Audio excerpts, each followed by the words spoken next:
मला आपल्या व्हिडिओज का चालत नाही त्याचं कारण कळलंय. का रे? का? आपला गेम चुकलाय. म्हणजे आपण क्रिकेट बद्दल आता बोलणं बंद केलं पाहिजे.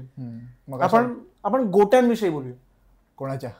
गिल ज्या काल आपल्याला क्रिकेटमध्ये गोट्या दाखवल्यात आपण त्याविषयी बोलूया. म्हणजे झॅक क्रॉलीच्या म्हणतो. झॅक क्रॉलीच्या. तर काल जे गिलने केलंय तो बोलला डकेटला बोलला का क्रॉली टाइमपास करत होता. ते बोलला बॉल्स तो तिकडे जोडतो. मग तो त्याने चेंज केलं. मग तो बोलला ग्रो सम बॉल्स. मग तो 2 बोलला. पण त्याचं मला सायंटिफिकली चुकीचं वाटलं. ग्रो कसं करणं? हा ऑलरेडी असतात कारण म्हणजे त्याची साईज ठरलेली असते. नाही साईज वाढते ना. तेच बोलला असेल. ओ तसं नाही रे. आता एखाद्या माणसाची एक साईज आहे ती तीच असणार ना. ती थोडी वाढणार. ऑब्व्हियसली वाढतात साईज. मग तो बरोबर होता सायंटिफिकली. ग्रोसम बॉल्स बरोबर आहे. ग्रोसम बॉल्स म्हणजे ज्या नाही आहेत त्या उगव. अच्छा. ग्रो म्हणजे ग्रो होणार वाढणं नाही. ग्रोसम बॉल म्हणजे शेती ग्रोईंग. अच्छा ते वाढव किंवा पेरणी करताना. गिल शेतकरी बॅकग्राऊंडचा त्याने काल दाखवलं. I think you should also grow some balls. आता मी येऊ का तुझ्या बॉल्स? जाऊ दे.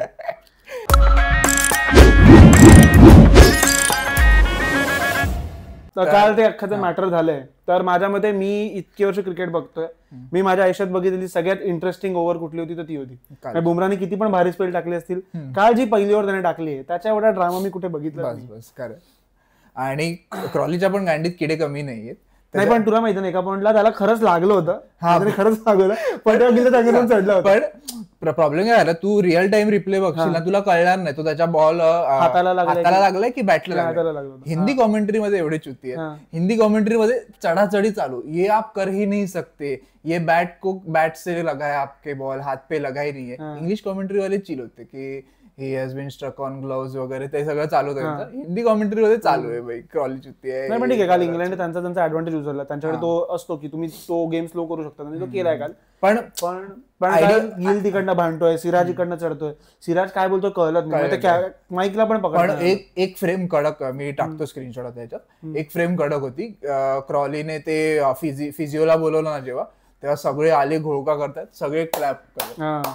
बुमरा पण तिथून क्लॅप करतोय, सिराज इथून येतोय, गिल पाठून क्लॅप करतोय. यशस्वी जयस्वालचा कडक आहे. यशस्वी जयस्वाल साईडला वगैरे मजा बघतो फक्त अशी. तो काहीतरी बोलायला जातोय तोपर्यंत सगळे निघून गेले. मजा आली पण शेवटची ओव्हर बघायला मजा आली. त्यामुळे त्यांनी कोहली खऱ्या अर्थी गिलने आता कोहलीला रिप्लेस करायला सुरुवात केलेली आहे ऍटिट्यूड मध्ये वगैरे. शिवा पण काय तो घालायला लागेल मला वाटतं. बऱ्याच लोकांनी गिलला क्रिटिसाइज पण केले त्याबद्दल की अग्रेशन तुझं चांगलं नाही दिसत आहे तुझ्यावर वगैरे. लावडा कर अग्रेशन गाणवर द्यायची. मी शिव्यांना विरोध करतो. ग्रोसम बॉल्स ओके. क्रिकेट खेळायला भेट ना मला. मी तुला दाखवतो माझ्या किती गोट्या कशा. हा सो काल पण मला वाटतं की आजचा जो काही दिवस जाणार तो पण जाम टेन्शन मध्ये राहणार आहे माझ्या मते की ऍटलीस्ट पहिल्या 10-15 ओव्हर तरी बॉल मूव्ह करणार आहे वगैरे. तिथे इंग्लंड आणि सिराज ज्या पद्धतीने येणार आहे जे मला दिसतंय अग्रेसिव्हली. माझ्या मते फर्स्ट चेंज मध्ये आकाशदीप येईल आणि वर्ण सिराजला टाकलेलं लोक जर त्यांना त्या अग्रेशनचा युज करायचा असेल तर असं मला वाटतं. मला बुमरापेक्षा जास्त सिराजला बघायलाच मजा येणार की भाई की हा काय करतो. इंग्लिश मध्ये हैदराबादी शिव्या कशा देतो मला पण ते बघायचं. पण ठीक आहे आपण आजच्या दिवसावर जाण्याआधी कालच्या दिवसाबद्दल बोलूया. सो काल ज्या प्रकारे स्टार्ट झाली होती तर 145ला 3 होते. इंडिया राहुल आणि पंत खेळत होते. पंत म्हटले तर दोघं उतरले. आणि मग काल ऍक्च्युली बघशील तर काल एक अशी फेज होती स्टार्टला थोडेफार शॉट्स केले. एक 40 डॉट बॉल झाले. डॉट बॉल त्यांनी प्रेशर चांगलं ठेवलं होतं. पण मग नंतर पंत नेऊन पुढे मारणं वगैरे सगळं सुरू केलं. पंतला मानलं पाहिजे. त्याच्या हाताला इंजुरी होऊन काल त्याला येऊन दोनदा बॉल लागला. त्याला पुल शॉट खेचलाच येत नव्हता. बॉल पुल शॉट तर एकाच प्लेअरला खेळता येतो. ग्रोसम बॉल्स कुठे आजच्या व्हिडिओ मध्ये कुठेही ग्रोसम बॉल्स. हा सो जेव्हा पण त्याला शॉर्ट बॉल पडवतात आणि जेव्हा त्याचा टाइम नव्हता होत आणि जेव्हा त्याला झटका बसवतात तेव्हा प्रॉपर त्याला दुखत जाणवत होतं आपल्याला. आणि स्टोक्सला पण त्याने एक पुल शॉट मारला जो 6ला गेला. कडक मारला. तिथे फिल्डर असून त्याने तो मारला. म्हणजे ऑब्व्हियसली पंत कडून ते आपण एक्सपेक्टच करू शकतो पण तिथे फिल्डर असून पण त्याने तो ट्राय केला. पण काल इंग्लंड मला इन जनरल असं वाटलं की ते जे क्रॉलीच्या वेळी झालं तेच मी बॅटिंग करताना ते झालंच. पण इन जनरल स्टोक्सने काल जी फिल्डिंग लावली होती काल, आता हे मला पण माहित नाही क्रिकेटिंग सेन्स मध्ये, काल गावस्कर म्हणत होते पूर्ण वेळ जेव्हा एक मधली फेज आली होती, म्हणजे पहिले एक 15-10 ओव्हर ते लोक खेळले राहुल आणि पंत, त्यानंतर एक फेज आली ज्यात जेव्हा स्टोक्स आला बॉलिंगला, स्टोक्सने शॉर्ट बॉलिंग म्हणजे त्याने हेच लावली होती, म्हणजे त्याने अख्खी म्हणतो ना शॉर्ट बॉलिंग त्याने एक स्पेल टाकला होता. सो त्यात त्याने 6 ते 7 फिल्डर लावले होते लेग साईडला. सो गावस्कर म्हणत होता की हे क्रिकेटमध्ये मॉरली चुकीचं आहे, म्हणजे टेक्निकली खूप चुकीची गोष्ट आहे की तू त्याचं म्हणणं होतं की तू ऑफ साईडला 6 फिल्डर्स लावू शकतोस, 7 फिल्डर लावू शकतोस, पण तू लेगला लावू शकत नाही. मला जेवढं लक्षात आहे, धोनी जेव्हा कॅप्टन होता, एक श्रीलंका सोबत सिरीज चालू होती, तेव्हा धोनीने अशी निगेटिव्ह फिल्डिंग लावली होती की त्याने 6 का 7 प्लेयर्स ऑफला टाकले होते, जेवढं मला लक्षात आहे. आणि जेव्हा 14ला इंग्लंड इंडिया जिंकली लॉर्ड्स वरती, तेव्हा धोनीने पण शॉर्ट बॉलर टॅक्टिक युज केलं होतं, पण त्याने एक्झॅक्टली फिल्डर किती रिप्लेस केले होते मला लक्षात नाही आता. पण काल गावस्कर थ्रू आउट क्रिटिसाइज करत होता की आयसीसीने यावरती काहीतरी केलं पाहिजे की 7 फिल्डर तू लेग साईडला लावू शकत नाहीस, कारण त्यांनी खूप समजवलं ते की त्याचं म्हणणं होतं की लेग साईडला कुठल्याही बॅट्समॅनचा ब्लाइंड स्पॉट असतो. सो म्हणून युजली लेग साईडच्या बॉल बाहेर पडला तर एलबीडब्ल्यू आउट देत नाहीत. सो त्याचं एक मार्जिन असतं. सो 7 फिल्डर लेग साईडला लावणं क्रिकेटिंग टर्म्स मध्ये चुकीचं आहे, कारण मग एक तर तू कंपल्सरी पुल करणार सगळे शॉट्स, तुला शॉर्ट बॉल येणार करणार सगळे, आणि तू सारखे बॉल सोडू शकत नाहीस, म्हणजे इन्स्टिंक्टिव्ह तिथे जात नाही तुझ्या, म्हणजे पंत किंवा राहुल सारख्या बॅट्समॅन ते बसत नाही. सो काल ते जे काही अख्खं घडलं, सो त्याच्यावरती मला ज्ञान नाहीये फार, पण काल तो एक प्रकार घडला ते.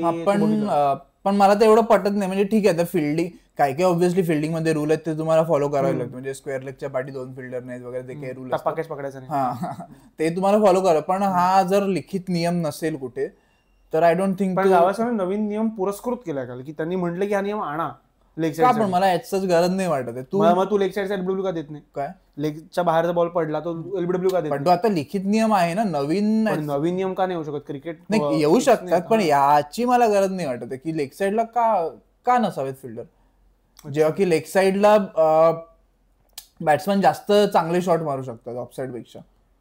पण ठीक आहे, मला लेग साईडचा आता ऑब्व्हियसली पुन्हा हे विचार करण्यासारखी गोष्ट आहे, पण मला लेग साईडचं लॉजिक वाटतं की लेग साईड हा मोर ऑफ रिफ्लेक्स गेम असतो तुझा जास्ती. म्हणजे तू एकतर शॉट आला तर तू वाचण्यासाठी खेळतोस, किंवा अगदी तुझ्या पायावरती पडला की डोळे बंद करून पण तू लेग साईडला इन्स्टिंक्टिव्ह ऍक्शन्स तुझ्या असतात लेग साईड, डोळे बंद करून खेळतात बरेच प्लेयर्स. सो त्यामुळे कदाचित ते असेल. सो मला पण पुन्हा तेच आहे, पुन्हा मग बॅट्समन फ्रेंडली जास्ती गोष्टी होती जे आपण ऑलरेडी क्रिटिसाइज करतो खूप जास्ती. ऑलरेडी खूप नियम आहेत जे बॉलरची घाण मारतात ते, आणि बिंग बॉलर हा प्रॉब्लेम तर आहे त्याची जळत असेल. सॉरी सनी पाजी नाही पाजी तर सनी पाजीच म्हणतात त्यांना. सो ते काल प्रकरण घडलं अख्खं. सो त्यावरती नंतर माहित नाही काय झालं, पण काल गावस्कर थ्रू आउट ते क्रिटिसाइज करत होते. हा बेन स्टोक क्रिएटिव्ह फिल्डिंग तर लावतो दरवेळेस, खरं त्याची ती फार सक्सेसफुल होत नाही फार, पण ठीक आहे. काल गिलने की कोणी राहुलने एक पुल शॉट मारला, मस्त पिअर्स केला 2 फिल्डर्स, आणि तशी वाली फिल्डिंग होती की लेग साईडला हेवी फिल्डिंग होती, आणि राहुलने कडक पुल शॉट. पण काल पंतला त्यासाठी पण मानलं पाहिजे की पंतला जेव्हा त्याने ती फिल्डिंग लावली, पंत तिथनंही बॉल क्लिअर करत होता, आणि त्यातही तो पुढे येऊन वगैरे त्याचे शॉट्स खेळतो. इव्हन त्याने काल त्याला जे शॉर्ट बॉल टाकत होते त्याने एक बॉल थोडा बाहेर झाला आणि त्याने इकडे मागे त्याने एक पॉईंटच्या इकडे त्याने खाली एक शॉट मारला. सो काल पंत खूप क्रिएटिव्ह शॉट खेळत होता, आणि काल राहुलने स्पेशली एक शॉट मारला होता, त्याने असाच एक जस्ट एक पंच केला बॉल मागे स्क्वेअरला पंच केला होता तो. बेन स्टोक्सलाच मारला आहे तो, पण नाही बॉलचा स्पीड जास्त होता माझ्या, कार्सला मारला होता. फास्ट नाही टाकत एवढे, तो कार्सला नाही टाकला मारला. अच्छा. सो काल राहुल पुन्हा तेच आहे की, सो राहुल आणि पंतने काल पुन्हा ते केलं की त्यांच्या दोघांची पार्टनरशिप जाम भारी झालेली आहे, आणि ते दोघं जो कन्सिस्टंटली बघतील तर ते त्यांच्या पार्टनरशिप होत असतात. सो एकत्र तर फार कमी खेळत, पण ते कन्सिस्टंटली चांगले पार्टनर्स म्हणून खेळतात. बरोबर. आणि राहुलने काल पुन्हा सेंचुरी टाकलेली आहे मित्रांनो. तो का रिलायबल आहे आपल्या इंडियन क्रिकेटसाठी हे पुन्हा त्याने दाखवून दिलंय.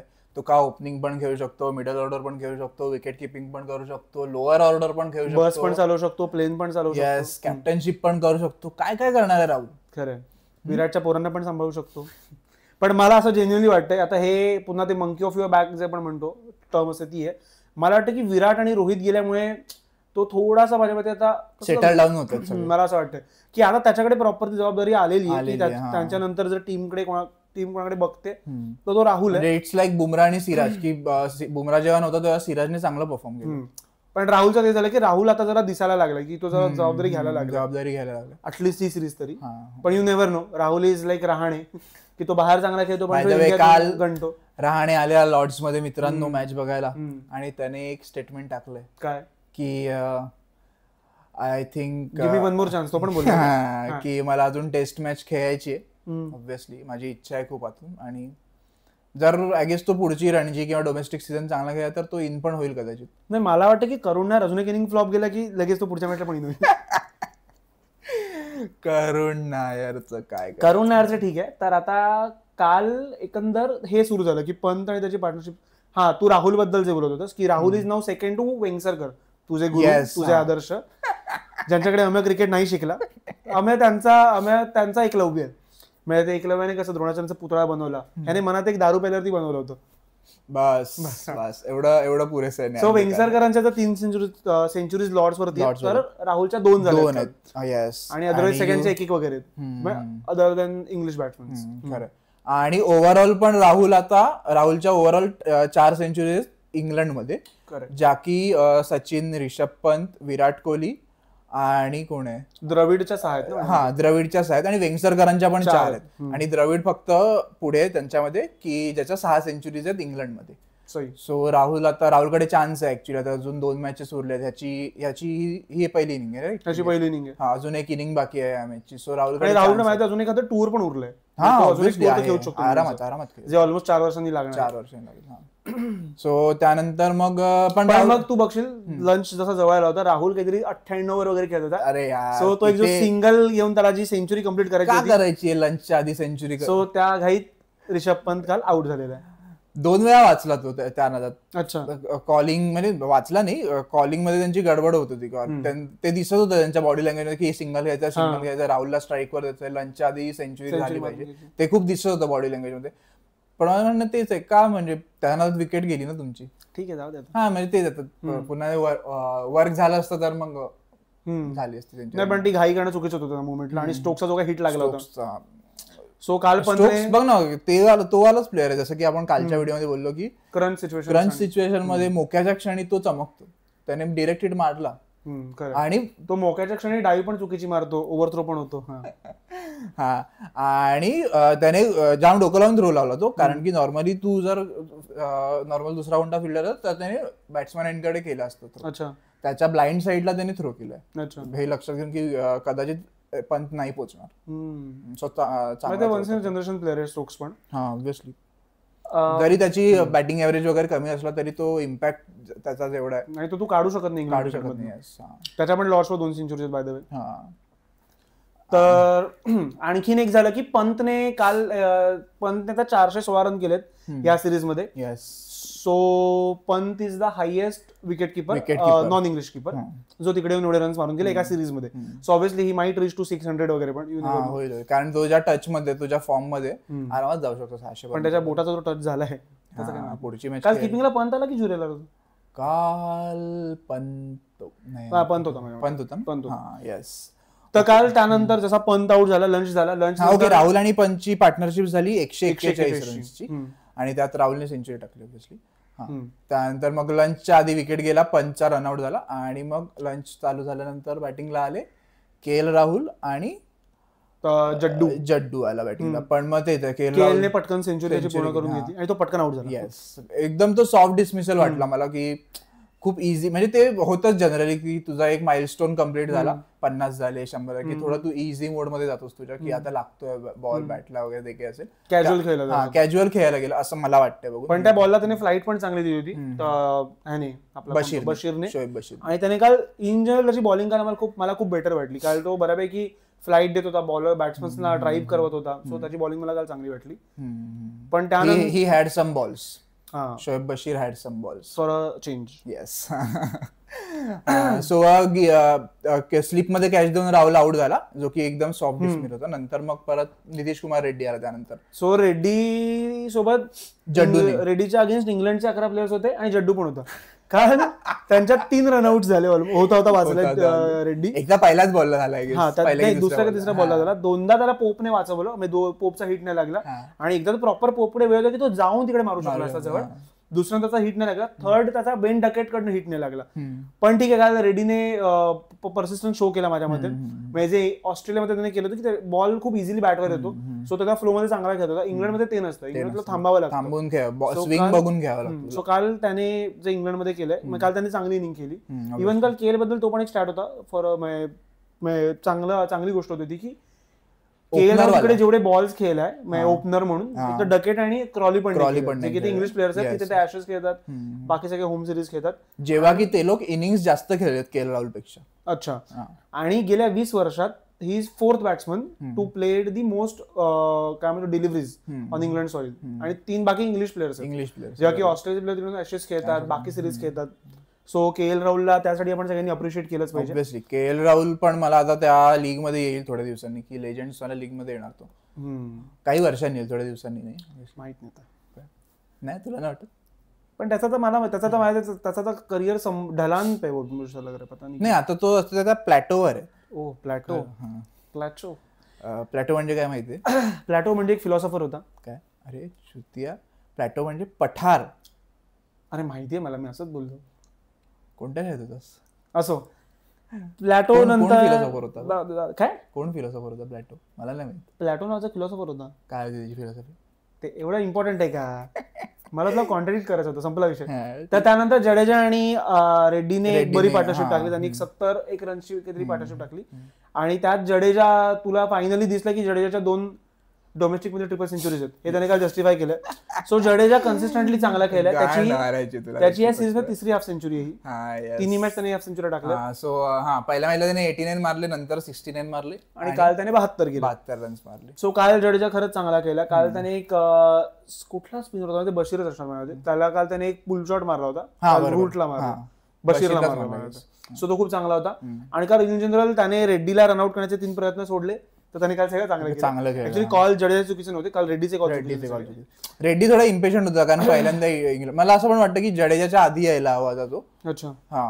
नितीश कुमार रेड्डी. नाही पण experience wise Jadeja, experience wise यायलाच हवा, पण थोडा वेळ मिळाला असता अजून त्याला सेटल डाऊन व्हायला.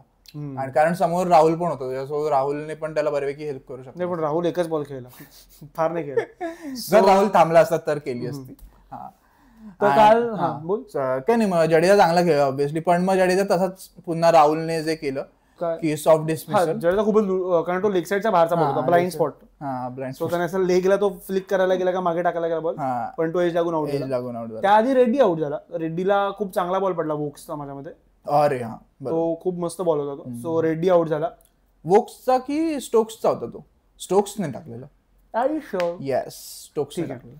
स्टोक्सने टाकला आणि एकदम अनप्लेबल बॉल मस्त होता. एकतर तू बीट तरी होणार त्या बॉलला किंवा तू आउट तरी होणार, म्हणजे त्या बॉलला तू खेळू नाही शकत. प्रॉपर कॅरी चांगला झालेला, बाउन्सला तो आउट स्विंग झाला, बॉल आत येऊन बाहेर निघाला, त्यामुळे त्याची विकेट गेली. So in general Nitish Kumar Reddy बरा वाटला बघून तरी, ऍटलीस्ट टच मध्ये वाटला. सो त्यानंतर सुंदर आला. सो सुंदर आणि जडेजा ते दोघं लोअर ऑर्डरचे ऑलराऊंडर्स आहेत आपले, त्यांनी एक बरी पार्टनरशिप स्टिच केली. त्यांनी 50 रन्स मारले. सो त्यात पण जडेजाने मला तेच अग्रेसर होता जडेजा. आणि काल जडेजाने इन जनरल, एक तर जडेजा फॉर अ चेंज इंग्लंडमध्ये चांगला खेळतो. येस, लास्ट सिरीजला सेंचुरी वगैरे टाकली त्याने. आणि तो इन जनरल इंग्लंडमध्ये चांगला खेळला. मी त्याचे बरेच टूर्स जे बघितलेत, तो चांगला खेळलाय जडेजा. त्याला माहित नाही माझ्या मते, पण आणि थोडा की जडेजा आणि राहुलचे रन्स सेम आहेत, नंबर आयडेंटिकल टेस्ट मध्ये. सो राहुलने ऍक्च्युली आता प्लेअर म्हणून खूप रन पण 3,500च्या आसपास आहेत दोघांचे पण, आणि बॅटिंग ऍव्हरेज पण ऑलमोस्ट 35-36 असा आहे. So Rahul it's high time now. So पण तो आला बरं की तो नॉक करायला लागलेला आहे. सो जडेजाचं काल ते झालं की जडेजाने चांगली इनिंग केली, जडेजा आउट झाला. मग सुंदर थोडंफार खाली त्याने 10-12 रन्स मारले बॉलर सोबत म्हणून. पण माझ्या ते काल कितीही चांगले जरी शॉट्स केले गेले असले, कालचा बेस्ट शॉट आकाशदीपने मारला. त्याने जो आर्चरला फ्लिक केलाय बॉल, कडक. आर्चरचा इगो तर हर्ट झाला असेल थोडा, पण मग लगेच आउट पण झाला आर्चरकडनंच. आणि त्यानंतर सुंदर पण लगेच आउट झाला. सो इनिंग क्लोज झाली. सुंदरने 23 रन बरे, बुमरावर वगैरे तो उभा राहिला नाही, पण काल ते झालं की नंतर त्याला स्ट्राईकच नाही. सो त्याला पण आर्चरने चांगला सेटअप लावून आउट केला मागे, कारण तो हुक मारत होता. सो तो बॉल मागे जाऊन, ती फिल्डिंग त्याने चांगली लावली होती. त्याने सगळ्यांना मागे टाकलं. एक त्याने एक्झॅक्ट कीपरच्या मागे प्लेअर उभा केला आणि कॅच त्याच्या ब्रूककडेच गेली. काल इव्हन ब्रूकने आकाशदीपची कॅच जाम भारी पकडली, इफ यू रिमेंबर. जाम भारी तो टाइम पण केलेला आणि बॉल आकाशदीपने बरोबर त्याने प्रॉपर मागे टाकला होता. मागे टाकलं कोणाला खेळला होता मला लक्षात, कार्सला खेळला होता का मला लक्षात नाही कोणाला खेळला होता, पण ठीक आहे. हा येस. आणि बुमरा आणि सुंदर मध्ये पण झालं ते रनआउट वाले खूप. सुंदरला परत पाठवलं. सुंदरला कळतच नव्हतं मी सिंगल घेऊ की नको घेऊ. सुंदरला स्ट्राईक ठेवायची होती, पण तो रन सिंगलला मारत होता आणि त्याला डबल घ्यायचा होता. सो त्याला बुमराने थांबवलं. सो इन जनरल थोडेफार लोअर ऑर्डरचे कॉन्ट्रीब्युशन वगैरे मिळून इंडियाने 387 केले. सो एकंदर 3 दिवसाच्या गेम नंतर काहीच नाही मिळालं, 0 हाती आलं धुपाटणं तसं झालं ते. गेम इक्वल होता, थोडं आयुष्यासारखं झालं की आपण मेहनत केली आहे पण हातात काहीच नाही. खरंय, आणि तिच्यासारखं पण केलं पण गेली ती. एवढं केलं पण ती गेलीच, काहीच नाही लागलं हाताला. खरंय, काहीच नाही. तर नंतर इंग्लंडची grow some balls, grow some fucking balls, तर हॅव सम फकिंग बॉल्स. तर त्यानंतर इंग्लंडची इनिंग सुरू झाली. त्यानंतर काय घडलं सगळ्यांना माहिती आहे. Yes, grow some fucking balls मित्रांनो. पण काल मजा आली शेवटची ओव्हर बघून. आत्ताच्या पहिल्या 10-15 ओव्हर बघायला अजून मजा येणार आहे. सो लेट्स सी काय होतंय आजच्या अख्ख्या दिवसात. तुझं आजच्या दिवसासाठी काय इन जनरल भाकीत काय तुझं? भाकीत मला वाटतं की तुझं भाकीत थोडं खरं ठरेल. मला वाटतं ही मॅच ड्रॉ कडे चालेल. तुला काय वाटतंय? हा, कारण बॉलचं जे नाटकं चालली आहेत की सतत चेंज होतंय वगैरे, ते त्यामुळे पण कदाचित दोन्ही साईडने बरी बॅटिंग केली, अगदीच गईगुजरी बॅटिंग नाही झाली दोघांकडून. पण त्यामुळे इंग्लंड खेळून काढेल इंडियाच्या बॉलर्सला. ऑब्व्हियसली बुमराला ते सेफच खेळणार, त्यामुळे पुन्हा बुमरा विकेटलेस पण जाऊ शकतो. पण पहिल्या इनिंग मध्ये 5 विकेट घेतल्यात मित्रांनो. हा, सो आय गेस बॅलन्स्ड मध्येच राहील मॅच थ्रू आउट. मला वाटतं ड्रॉ होईल मॅच. हा, ड्रॉ कडे जाऊ शकते. कूल. सो बघू आता आज काय होतं. पण काय माहिती, मला अजूनही असं वाटतं की इंग्लंडकडे जरा अपर हँड या मॅचचा. सो यू नंबर, पण मला ही मेजरली मॅच ड्रॉ होतानाच दिसते. सो ठीक आहे. येस, सो तुम्हाला कालच्या दिवसाबद्दल काय वाटलं, कालच्या ग्रोसम बॉल्स या स्टेटमेंट बद्दल काय वाटलं ते तुम्ही आम्हाला कमेंटमध्ये लिहून सांगा. आणि आजच्या दिवसाबद्दल काय प्रेडिक्शन आहे तुमचं ते सुद्धा आम्हाला सांगा. आणि लाईक करा, शेअर करा, सबस्क्राईब करा मांडीला खाजला, क्रिकेटवरचा पहिला मराठी पॉडकास्ट. येस.